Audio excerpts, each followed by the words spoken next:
I'm Larry Farver, and let's queer up gay culture. Former Grindr employee blames IPO for app's decline. A former Grindr employee is speaking out, saying one corporate shift marked the start of what some users call the app's decline. According to Vox, complaints have grown in recent years, with users describing the platform as more expensive and less usable. The criticisms are renewed as Grindr trials a new premium tier called Edge, an artificial intelligence-powered subscription priced between $349.99 and $499.99 per month. The tier is being tested in the US, Canada, Australia, and New Zealand, and will sit above, not replace, Grindr Unlimited. A former marketing staffer who left the company in 2023 said the downturn began in 2022 when Grindr went public, and this shift left to the app's focus to move its users to its investors. The staffer said, quote, Grindr really changed the game in a lot of ways. It was a different type of cruising. It was at the time so cool and inventive, but now it's taken on the Silicon Valley shape, end quote. Grindr's chief product officer, AJ Balance, pushed back saying, quote, some of the principles we have in building our products is giving users choice and control over what products they want to use. So if users don't want to engage with these products, they don't have to go there, end quote. Do you think Grindr is evolving or losing its spark? Well, personally, I don't care. Certainly have a respect for people out there, but there's an open market of selections, and you don't have to spend almost $500 to get an experience. I mean, look, they're not requiring it, for one. So stop bitching. Yes. Two, Grindr isn't the reason why Grindr is declining. Like, I haven't been on Grindr for several years. However, when I was on it, it wasn't the platform that was the problem. It was the people using the platform that was the problem. So, you get what you give, right? You've got people on there who, use it for whatever reasons that they want to use it for. And if you don't like it, then go to another platform or go to a bar and talk to somebody, go to a bathhouse and bump up against somebody. You have options out there. Welcome Drive. Exactly. Thank you, gentlemen. But I just have to be very blunt.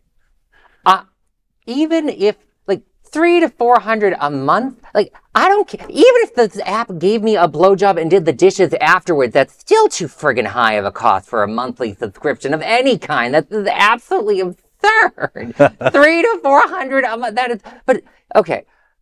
Yes, they had that very nice corporate message of, oh, you don't have to use it. We all know the way how AI works.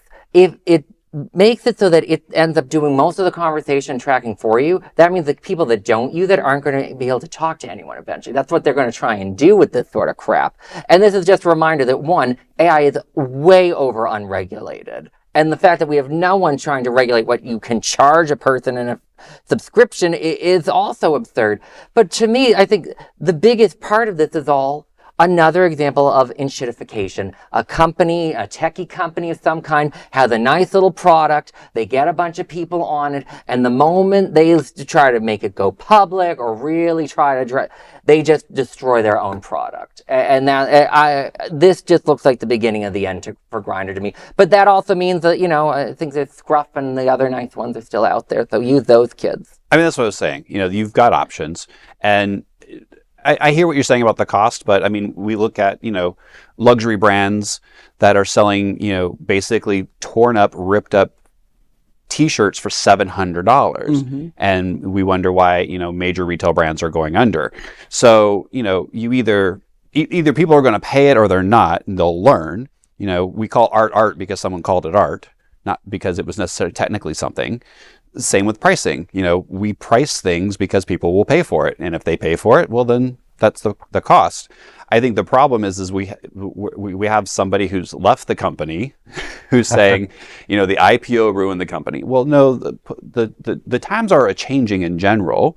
With the makeup of people on these apps is changing in general. We keep talking about, and we've talked about it in the past, the younger generation isn't using gay bars and apps and stuff like that because they can just go to 7-Eleven and pick up somebody in aisle 12, right? So, let's not blame the app, and let's not blame AI. You can get a ChatGPT subscription for much less than $300 or $400 a month. Sure. There's an unusual tiering here that doesn't make any sense. It makes sense because nobody's paying for premium.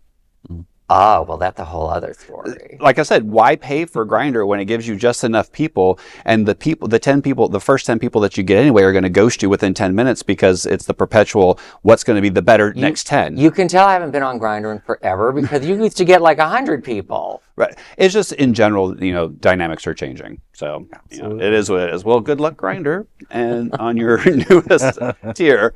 And with that, there is no other queer nonprofit media platform like this in the entire world. Support our LGBTQ stories by sharing them and subscribing to Queer News Tonight.